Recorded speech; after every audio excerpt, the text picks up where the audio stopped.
Hello friends, welcome to expert opinion. Good morning, Radhe Radhe. और friends, इस video में हम डिस्कस करेंगे राष्ट्रीय उद्यान। जैसे कि आप लोग देख पा रहे होंगे, और ये सभी प्रतियोगी परीक्षाओं के लिए, सभी कॉम्पिटिटिव एग्जाम में, जितने भी एग्ज़ाम होते हैं जहाँ जीके जीएस पूछा जाता है, सभी में आपके लिए हेल्पफुल रहेंगे। इसके अलावा ये रीट का एक टॉपिक है, रीट 2021, ये नया टॉपिक जोड़ा गया है, तो ये आपके लिए हेल्पफुल रहेगा। तो चलिए स्टार्ट करेंगे वीडियो को।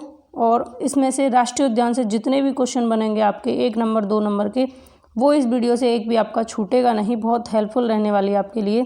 तो वीडियो को लास्ट तक देखिएगा। और यहाँ पर थॉट है, ज़िंदगी में अगर कुछ करना है तो आलस्य से लड़ना पड़ेगा। अगर आपको ज़िंदगी में कुछ बनना है, कुछ करना है, तो अपना आलस्य जो है उसको दूर करना पड़ेगा, तभी आप कुछ कर सकते हैं, कुछ बन सकते हैं। हमें जिन लोगों ने भी इस्तेमाल किया, कम से कम वो जानते तो थे कि हम काम के हैं। आगे बढ़ते रहिए, पढ़ते रहिए और दूसरों की हेल्प करना मत छोड़िए।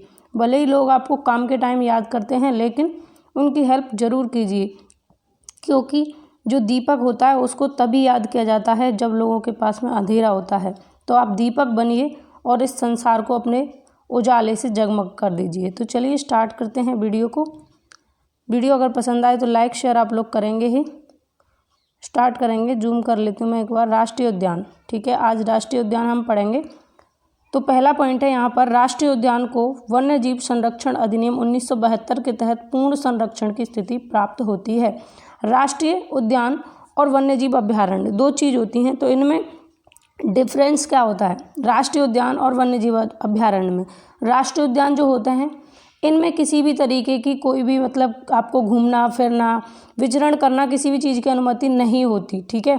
और वन्य जीव अभ्यारण्य में आप थोड़ा बहुत उसमें जा सकते हैं, आ सकते हैं, और चराई का आपको आदेश होता है, यानी कि चराई की अनुमति होती है। जैसे पशु वगैरह को आप चराने के लिए वहाँ पर ले जा सकते हैं। कहाँ पर? वन्य जीव अभ्यारण्य में। लेकिन राष्ट्रीय उद्यान में इस तरीके की कोई अनुमति नहीं होती। ये पहला अंतर है इन दोनों के बीच में। दूसरा अंतर है, जो राष्ट्रीय उद्यान है, ये आप देख पा रहे होंगे राष्ट्रीय उद्यान, तो राष्ट्रीय उद्यान को मान्यता कौन प्राप्त करेगा? राष्ट्रीय उद्यान को कौन बनाने का काम करेगा? तो वो होगी केंद्र सरकार, ठीक है। राष्ट्रीय उद्यान किसके संरक्षण में बनते हैं? केंद्र सरकार के संरक्षण में, जबकि वन्यजीव अभ्यारण्य राज्य सरकार बनाती है, ठीक है। या फिर कोई वन्यजीव अभ्यारण्य होगा, उसको राष्ट्रीय उद्यान की संज्ञा प्रदान कौन करेगा? राष्ट्रीय उद्यान के लिए मान्यता कौन देगा? केंद्र सरकार देगी। ये और अंतर है इन दोनों के बीच में। तो राष्ट्रीय उद्यान और वन्यजीव अभ्यारण्य दोनों चीज़ आपको समझ में आई होंगी। तो राष्ट्रीय उद्यान को वन्यजीव संरक्षण अधिनियम 1972 के तहत पूर्ण संरक्षण की स्थिति प्राप्त होती है, ठीक है। और किस अधिनियम के तहत इनको पूर्ण संरक्षण की अनुमति प्राप्त होती है? तो 1972 के तहत, अधिनियम 1972। राष्ट्रीय उद्यान को वन्यजीव संरक्षण अधिनियम 1972 के तहत पूर्ण संरक्षण की स्थिति प्राप्त होती है। दो बातें आपको पता लगी। नेक्स्ट पॉइंट है, यहाँ पर कोई भी मानव गतिविधि की अनुमति नहीं होती। जो मैं आपको बता रही थी कि आप यहाँ पर किसी भी तरीके की गतिविधि नहीं कर सकते, जो कि वन्य जीव संरक्षण अधिनियम 1972 के 4th अध्याय के अधीन है।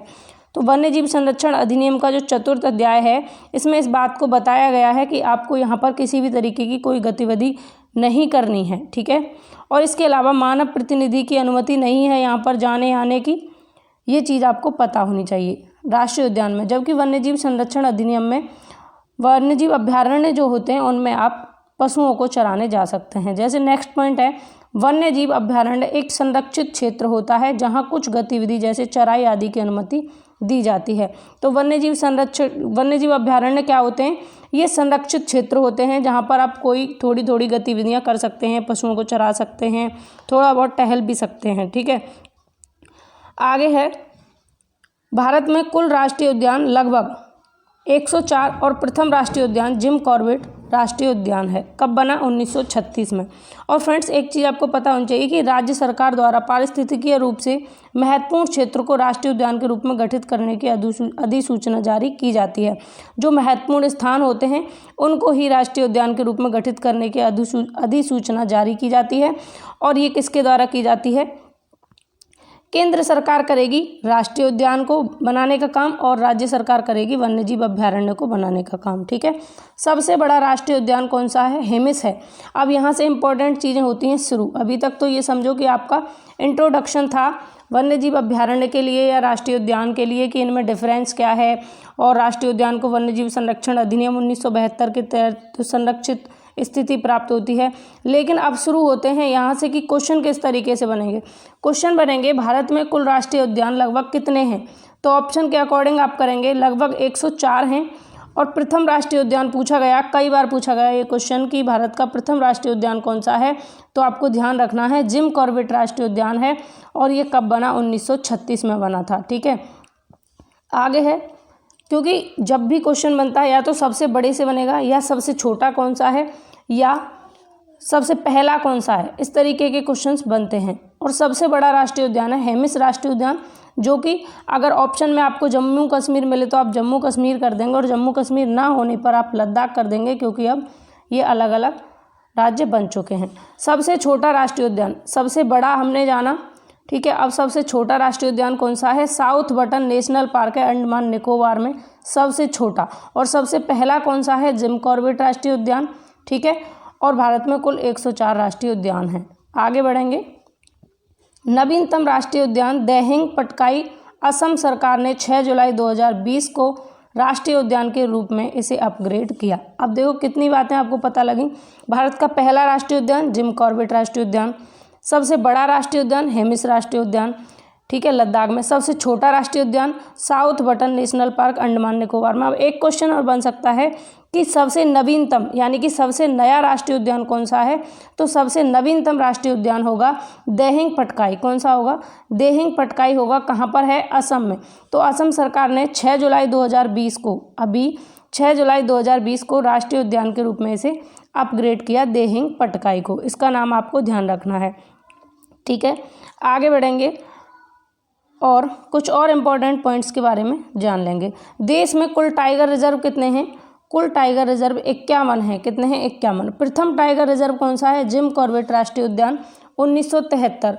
जो जिम कॉर्बेट राष्ट्रीय उद्यान था, इसको ही टाइगर रिजर्व बनाया गया। कब बनाया गया, 1973 में। कब, 1973 में। और अगर ये पूछा जाए जिम कॉर्बेट राष्ट्रीय उद्यान कब बना, तो ये 1936 में बना। लेकिन इसको टाइगर रिजर्व कब बनाया गया, अगर ये पूछा जाए तो आप 1973 करेंगे। मोस्ट इंपॉर्टेंट क्वेश्चन है, यूपी टेट में भी कई बार रिपीट हुआ है ये क्वेश्चन, तो रीट में भी पूछे जाने के इसके बहुत हद तक चांसेस हैं, ठीक है। आगे बढ़ें, आगे है नवीनतम टाइगर रिजर्व। अब टाइगर रिजर्व की बात हुई, अभी तक हमने जाना कि नवीनतम राष्ट्रीय उद्यान कौन सा है, तो नवीनतम राष्ट्रीय उद्यान था देहिंग पटकाई। देहिंग पटकाई जो असम में है, ठीक है। और 6 जुलाई 2020 को इसको अपग्रेड किया गया राष्ट्रीय उद्यान के लिए। लेकिन नवीनतम टाइगर रिजर्व कौन सा है, तो नवीनतम टाइगर रिजर्व है कमलांग। कहाँ पर है, अरुणाचल प्रदेश में। कमलांग है नवीनतम टाइगर रिजर्व, ये आपको ध्यान रखना है। कहाँ पर है, अरुणाचल प्रदेश में। सबसे छोटा टाइगर रिजर्व, अब सबसे छोटा टाइगर रिजर्व कौन सा है, तो सबसे छोटा टाइगर रिजर्व है बोर टाइगर रिजर्व। कौन सा, बोर टाइगर रिजर्व। कहाँ पर है, महाराष्ट्र में। बोर टाइगर रिजर्व कहाँ पर है, महाराष्ट्र में। तो एक बार रिवाइज कर लेंगे चीज़ों को। भारत में कुल राष्ट्रीय उद्यान कितने हैं, 104 लगभग। कितने, लगभग 104। पहला राष्ट्रीय उद्यान जिम कॉर्बेट राष्ट्रीय उद्यान 1936 में बना। सबसे बड़ा राष्ट्रीय उद्यान हेमिस राष्ट्रीय उद्यान लद्दाख में। सबसे छोटा राष्ट्रीय उद्यान south button national park Andaman एवं निकोबार में। नवीनतम राष्ट्रीय उद्यान, नवीनतम राष्ट्रीय उद्यान कौन सा है, देहिंग पटकाई, ठीक है। कौन सा है, देहिंग पटकाई। देश में कुल टाइगर रिजर्व कितने हैं, 51 हैं। प्रथम टाइगर रिजर्व कौन सा है, जिम कॉर्बेट राष्ट्रीय उद्यान 1973 में बना। नवीनतम टाइगर रिजर्व कौन सा है, कमलांग अरुणाचल प्रदेश में बना। सबसे छोटा टाइगर रिजर्व कौन सा है, बोर टाइगर रिजर्व। कहाँ पर है, महाराष्ट्र में। छोटी छोटी चीज़ें हैं, इनमें आपको थोड़ा सा ध्यान देने की ज़रूरत है। यहाँ नवीनतम टाइगर रिजर्व पूछा है तो यहाँ कमलांग होगा, और यहीं पर नवीनतम राष्ट्रीय उद्यान पूछ लेगा तो देहिंग पटकाई हो जाएगा, ठीक है। प्रथम tiger reserve Jim Corbett national park है, और प्रथम राष्ट्रीय उद्यान भी जिम कॉर्बेट राष्ट्रीय उद्यान है। दोनों ही चीज़ें यहाँ पर सेम हैं, ठीक। आगे बढ़ें, आगे है सबसे बड़ा टाइगर रिजर्व। अब सबसे छोटा हमने जान लिया कि सबसे छोटा कहाँ पर है, बोर टाइगर रिजर्व है महाराष्ट्र में। अब सबसे बड़ा टाइगर रिजर्व कहाँ पर है, नागार्जुन सागर श्रीशैलम आंध्र प्रदेश में। कौन सा है, नागार्जुन सागर श्रीशैलम कहाँ पर है, आंध्र प्रदेश में। सबसे बड़ा टाइगर रिजर्व, ठीक है। सबसे बड़ा कौन सा है, नागार्जुन। सबसे बड़ा कौन सा है, नागार्जुन सेलम कहाँ पर है, आंध्र प्रदेश में। राजस्थान में, अब राजस्थान की बात होती है क्योंकि तैयारी कर रहे हैं आप रीट की, तो यहाँ से भी क्वेश्चन बन सकता है। राजस्थान में कुल राष्ट्रीय उद्यान, राजस्थान में कुल राष्ट्रीय उद्यान 3 हैं केवल। कितने हैं? 3। राजस्थान में कुल टाइगर रिजर्व कितने हैं? 3 हैं ओनली। कितने? 3 ही टाइगर रिजर्व हैं और 3 ही राष्ट्रीय उद्यान हैं। राजस्थान का चौथा टाइगर रिजर्व कौन सा है? 3 ये हैं, लेकिन चौथा यानी नवीनतम कौन सा है? तो चौथा है बूंदी। कहाँ पर है? बूंदी रामगढ़ विस्तारी में ये बनेगा, अभी बना नहीं है, प्रोसेसिंग चल रही है। तो चौथा टाइगर रिजर्व, या आपसे ये पूछा जाए नवीनतम टाइगर रिजर्व, तो बूंदी रामगढ़ विस्तारी में बनने वाला है। ठीक है, तो ये चीज़ें आपको ध्यान रखनी है। राजस्थान में कुल टाइगर रिजर्व 3, राजस्थान में कुल राष्ट्रीय उद्यान 3, और प्रदेश का चौथा टाइगर रिजर्व कौन सा है? बूंदी रामगढ़ विस्तारी में बनेगा। आगे है राजस्थान राज्य सरकार ने वन्य जीवों के संरक्षण के लिए प्रथम कदम उठाया। फ्रेंड्स, आपको अगर प्रयास अच्छा लग रहा है, अगर टॉपिक चीज़ें समझ में आ रही हैं, तो इस वीडियो को ज़्यादा से ज़्यादा शेयर करें, ज़्यादा से ज़्यादा दोस्तों के साथ में, जिससे और लोग भी चैनल से जुड़ सकें और मुझे मोटिवेशन मिलेगा तो मैं आपके लिए और बेहतर करूँगी। आपके शेयर से, लाइक से कुछ होता नहीं है, बस मुझे मोटिवेशन मिलता है, मुझे अच्छा लगता है कि हाँ, आपको चीज़ें पसंद आ रही हैं, जो मैं मेहनत कर रही हूँ उसका कुछ आप लोगों को उसका प्रॉफिट हो रहा है, तो मुझे अच्छा लगता है और मैं और ज़्यादा बेहतर आपको डेटा देने का प्रयास करती हूँ। तो आगे है राजस्थान राज्य सरकार ने वन्य जीवों के संरक्षण के लिए प्रथम कदम उठाया। अब ये पूछा जा सकता है कि जो राजस्थान राज्य सरकार है उसने वन्य जीवों के संरक्षण के लिए, वन्य जीवों को बचाने के लिए, उनके बचाव के लिए, कि उनका जो क्षरण हो रहा है, जो उनका विलोपन हो रहा है, उससे किस तरीके से बचा जाए, इस तरीके की सोच के लिए एक प्रथम कदम कब उठाया? तो 1951 में राज्य सरकार ने, कौन सी राज्य सरकार ने? राजस्थान राज्य सरकार ने वन्य जीवों के संरक्षण के लिए पहला कदम कब उठाया? 1951 को। और वन्य जीव एवं संरक्षण अधिनियम 1951, राजस्थान राज्य सरकार ने वन्य जीवों के संरक्षण के लिए 1951 में पहला कदम उठाया। वहीं पर वन्य जीव संरक्षण अधिनियम 1951 के तहत, ये भी आपको ध्यान रखना है। ठीक है, आगे बढ़ेंगे और नेक्स्ट पॉइंट है केंद्र सरकार द्वारा। वैसे इसको अगर आप पढ़ेंगे वन्य जीव अभ्यारण्य को, तो बहुत, अगर किसी बुक से भी पढ़ेंगे ना, तो कम से कम 4 से 5 पेज आपको मिलेंगे और उसमें से 1 नंबर का पूछा जाता है, और वो 1 नंबर का जो पूछा जाएगा वो यहाँ से आपका 100% फंसेगा, क्योंकि ये जो चीज़ें हैं मैं कई बुक्स से अलग अलग तरीके के डेटा को देखकर जो मुझे इम्पोर्टेंट लगा, जो आपको बन सकता है एग्जाम में, मैं वो लेकर आई हूँ। और दूसरी बात, मैंने प्रीवियस ईयर को एनालाइज किया पहले कि किस तरीके से क्वेश्चन पूछे जा रहे हैं। वैसे अभी तक वन्य जीव अभ्यारण्य से क्वेश्चन नहीं पूछा गया, ना राष्ट्रीय उद्यान से, क्योंकि ये टॉपिक नया जुड़ा है, लेकिन और प्रीवियस ईयर पेपर्स जैसे यूपी टेट है, एमपी टेट है, और भी अलग अलग स्टेट के टेट हैं जहाँ पर क्वेश्चन बनते हैं, तो वो क्वेश्चन का पैटर्न वहाँ से पता लगता है कि क्वेश्चन किस तरीके से पूछे जाते हैं। उसी तरीके से मैं आपके लिए इस वीडियो में डेटा लेकर आई हूँ पॉइंट्स में।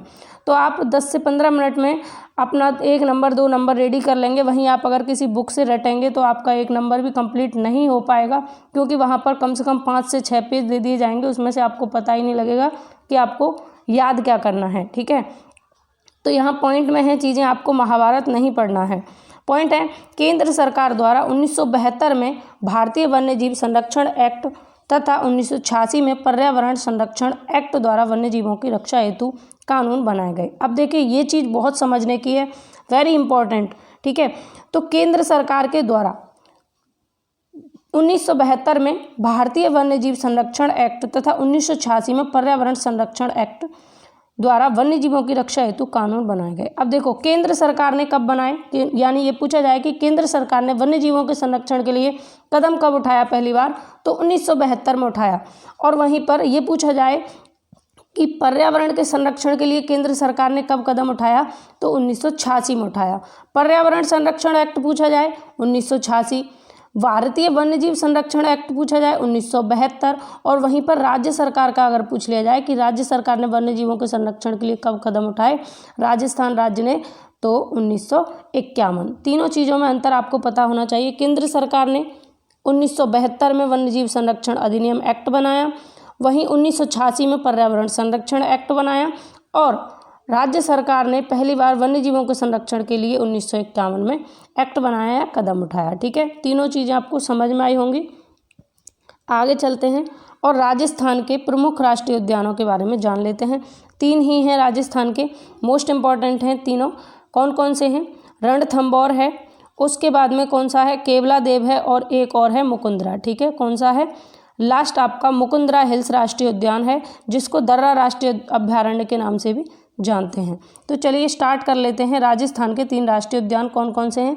पहला दिया हुआ है रणथंभौर। कौन सा है, पहला रणथंभौर राष्ट्रीय उद्यान, मोस्ट इंपॉर्टेंट रणथंभौर राष्ट्रीय उद्यान। इसको टाइगर रिजर्व भी बना दिया गया है। ये कहाँ पर है, सवाई माधोपुर, क्योंकि 3 ही टाइगर रिजर्व हैं और 3 ही राष्ट्रीय उद्यान हैं, तो तीनों राष्ट्रीय उद्यान टाइगर रिजर्व भी हैं।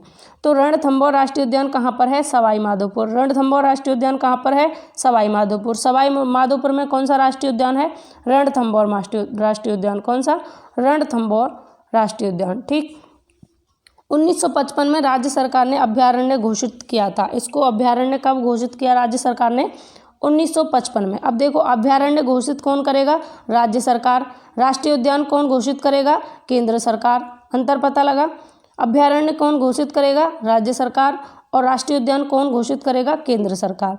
तो 1955 में राज्य सरकार ने अभ्यारण्य घोषित किया इसको, और 1 नवंबर 1980 में ये राष्ट्रीय उद्यान बना। केंद्र सरकार ने इसे 1 नवंबर 1980 में क्या बना दिया, राष्ट्रीय उद्यान इसको बना दिया। ठीक है, आगे है प्रथम राष्ट्रीय उद्यान। राजस्थान का प्रथम राष्ट्रीय उद्यान कौन सा है, ठीक है, तो कौन सा है, रणथंभौर राष्ट्रीय उद्यान। यानी कि रणथंभौर राष्ट्रीय उद्यान राजस्थान का सबसे पहला राष्ट्रीय उद्यान है, और इसे भारतीय बाघों का घर भी कहते हैं। भारतीय बाघों के घर के नाम से भी इसको जानते हैं।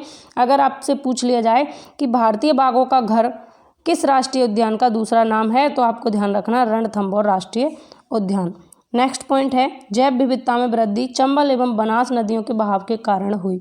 यहाँ पर बहुत अधिक जैव विविधता पाई जाती है, और इस जैव विविधता का रीजन क्या है, कारण क्या है कि यहाँ पर चंबल और बनास नदियाँ जो हैं ये बहती हैं, और इनके बहाव की वजह से यहाँ पर जैव विविधता में वृद्धि हुई। ठीक है, और इस राष्ट्रीय उद्यान में 2 पर्वत श्रृंखलाएँ भी हैं, ये भी आपको ध्यान रखना। 2 पर्वत श्रृंखलाएँ हैं, कौन सी हैं, विंध्याचल और अरावली। कौन कौन सी, विंध्याचल और अरावली, और ये दोनों मिलती हैं इस राष्ट्रीय उद्यान पे आकर। और यहाँ पर कौन कौन से जीव आपको देखने को मिल सकते हैं, बाघ, मगरमच्छ, सांभर, चीतल, जंगली सुअर, काला गरुड़, ये सारी चीज़ आपको देखने को मिलेंगी। और ये कुल 392 वर्ग किलोमीटर में फैला हुआ राष्ट्रीय उद्यान है रणथंभौर राष्ट्रीय उद्यान। और यहाँ पर मीठे पानी की झीलें हैं, जैसे मीठे पानी की झीलें हैं, पदम तालाब है, मलिक तालाब है, राजबाग झील हैं, ये सभी यहाँ देखने को आपको मिलती हैं। नेक्स्ट है आपका केवलादेव राष्ट्रीय उद्यान, मोस्ट इंपॉर्टेंट। इसको घाना पक्षी विहार के नाम से भी जानते हैं, और ये भरतपुर में स्थित है। कौन सा, केवलादेव राष्ट्रीय उद्यान। इसको घना पक्षी या घाना पक्षी विहार के नाम से भी जानते हैं, और ये भरतपुर में है। और यह एशिया में पक्षियों का सबसे बड़ा प्रजनन क्षेत्र है, जो भरतपुर शहर में NH11 पर स्थित है। ठीक है, पूरे एशिया में सबसे बड़ा प्रजनन क्षेत्र है पक्षियों का ही। कौन सा, केवलादेव राष्ट्रीय उद्यान। मोस्ट इंपॉर्टेंट है इसीलिए कि ये पूरे एशिया में पक्षियों का सबसे बड़ा प्रजनन क्षेत्र है केवलादेव राष्ट्रीय उद्यान, और ये भरतपुर शहर में स्थित है, पड़ोसी ही जिला है राजस्थान का। ठीक है, आगे है भगवान शिव का प्राचीन मंदिर होने के कारण यह केवलादेव के नाम से जाना जाता है। शिव जी का यहाँ पर प्रसिद्ध मंदिर है, इसी वजह से इसको केवलादेव के नाम से भी जाना जाता है। ठीक है, क्षेत्रफल कितना है इसका, कितने एरिया में फैला हुआ है, तो 29 वर्ग किलोमीटर के एरिया में ये फैला हुआ है। ठीक, 29 वर्ग किलोमीटर के एरिया में फैला हुआ है, और इसमें 11 वर्ग किलोमीटर में झीलें हैं। 11 वर्ग किलोमीटर में क्या है, इसमें झीलें ही झीलें हैं। ठीक है, ये आपको ध्यान रखना है। और इसको घना के नाम से भी जानते हैं, किसके नाम से, घना के नाम से भी इसको जाना जाता है। ठीक है, मार्च 1956 में अभ्यारण्य के रूप में घोषित हुआ। अब अभ्यारण्य के रूप में ये घोषित कब हुआ, मार्च 1956 में। मार्च 1956 में इसको राज्य सरकार ने अभ्यारण्य बनाया। अब बात होगी कि केंद्र सरकार ने इसको राष्ट्रीय उद्यान कब बनाया, तो केंद्र सरकार ने 27 अगस्त 1981 में इसको राष्ट्रीय उद्यान का दर्जा दे दिया था। ठीक है, कब, 1981 में, 27 अगस्त 1981 में इसको राष्ट्रीय उद्यान बना दिया गया। ठीक, तो केवलादेव राष्ट्रीय उद्यान से आपको जो जो पॉइंट्स याद रखने हैं उनको मैं आपको रिवाइज भी करा दूंगी। और फ्रेंड्स, ये वेटलैंड कन्वेंशन 1981 के अंतर्गत 2004 में रामसर साइट की सूची में भी शामिल हुआ, और 1985 में वर्ल्ड हेरिटेज साइट इसे घोषित कर दिया गया, और विश्व धरोहर का दर्जा पाने वाला राजस्थान का ये एकमात्र वन्यजीव संरक्षण स्थल है। ठीक है, और यह पक्षियों के स्वर्ग के नाम से भी प्रसिद्ध है। पक्षियों का स्वर्ग, क्या पक्षियों के स्वर्ग के नाम से ये प्रसिद्ध है। और प्रसिद्ध पक्षी विशेषज्ञ डॉक्टर सलीम अली की कर्मस्थली भी यहाँ पर है।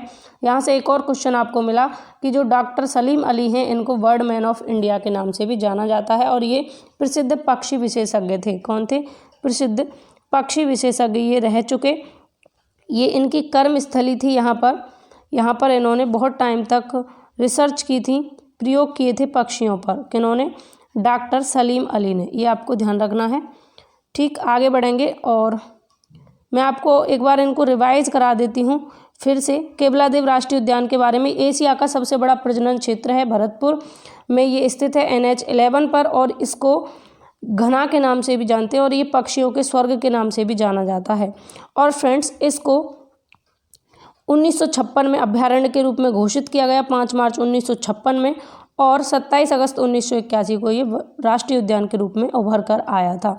और यहाँ पर सलीम अली की कर्मस्थली है जिनको बर्ड मैन ऑफ इंडिया के नाम से जाना जाता है। इतने पॉइंट्स आप अगर याद रख लेंगे तो यहाँ से आपका 1 नंबर छूटेगा नहीं। आगे है थर्ड और लास्ट है मुकुंदरा हिल्स राष्ट्रीय उद्यान। और मुकुंदरा हिल्स राष्ट्रीय उद्यान कोटा झालावाड़ में स्थित है। कहाँ पर है? कोटा झालावाड़ में स्थित है। कोटा जिले में लगभग 200 वर्ग किलोमीटर क्षेत्र में ये फैला हुआ है। और 2004 में दर्रा एवं चंबल घड़ियाल अभ्यारण्य को मिलाकर राजीव गांधी नेशनल पार्क बनाने की घोषणा की गई और कैबिनेट बैठक में इसका नाम बदलकर दर्रा राष्ट्रीय उद्यान कर दिया गया। तो फ्रेंड्स, आप सभी को पता होगा चंबल और घड़ियाल अभ्यारण्य थे, इन दोनों को मिलाकर राजीव गांधी नेशनल पार्क बनाने की घोषणा हुई थी। उसके बाद कैबिनेट की बैठक हुई और उस बैठक में इसका नाम बदलकर दर्रा राष्ट्रीय उद्यान कर दिया गया। दर्रा राष्ट्रीय अभ्यारण्य इसका नाम कर दिया गया था।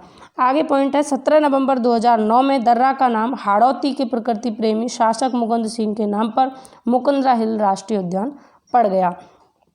तो 2004 में क्या हुआ? 2004 में इसका नाम पड़ा दर्रा राष्ट्रीय अभ्यारण्य।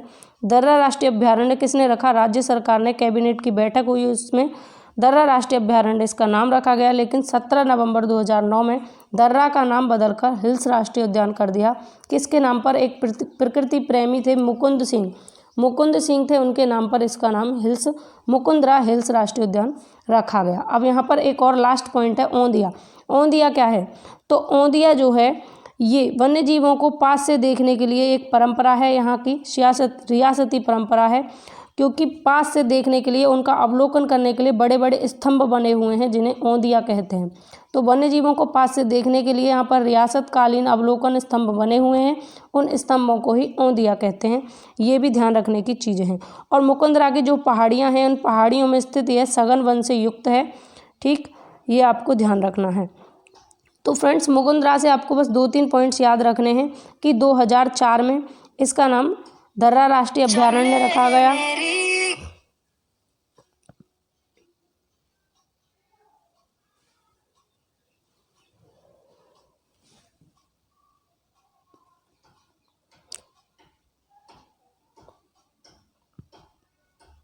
तो फ्रेंड्स, आपको इससे 2-3 पॉइंट ही याद रखने हैं मुकुंदरा हिल्स से कि इसका नाम 2004 में दर्रा राष्ट्रीय अभ्यारण्य रखा गया। उसके बाद में 17 नवंबर 2009 में इसका नाम मुकुंदरा हिल्स राष्ट्रीय उद्यान रखा गया था। और औंधिया क्या है? यहाँ पर पास से देखने के लिए इनको कुछ स्तंभ बनाए हुए हैं, इनका अवलोकन करने के लिए उनको औंधिया कहते हैं। यहाँ से क्वेश्चन बनने के बहुत कम चांसेस हैं, लेकिन केवलादेव और रणथंभौर से क्वेश्चन बन सकता है। तो इन दोनों को आप ध्यान से पढ़िएगा और नोट्स बना लीजिए अपने, या फिर आप PDF फाइल लेकर रिवाइज कर सकते हैं चीज़ों को। तो मिलेंगे नेक्स्ट वीडियो में। ये वीडियो आपको कैसी लगी, चीज़ें पसंद आई, समझ में आई तो मुझे कमेंट करके ज़रूर बताना। और इसी तरीके का डेटा अगर आपको और भी चाहिए तो मुझे कमेंट करके बताएंगे। इसके बाद में नेक्स्ट वीडियो में हम अंतरिक्ष यात्री डिस्कस करेंगे, भारत के जो प्रमुख अंतरिक्ष यात्री हुए हैं उनके बारे में। वो भी नया टॉपिक है, अभी जुड़ा है रीट में। तो चलिए फिर मिलेंगे नेक्स्ट वीडियो में। Bye bye, take care, have a nice day.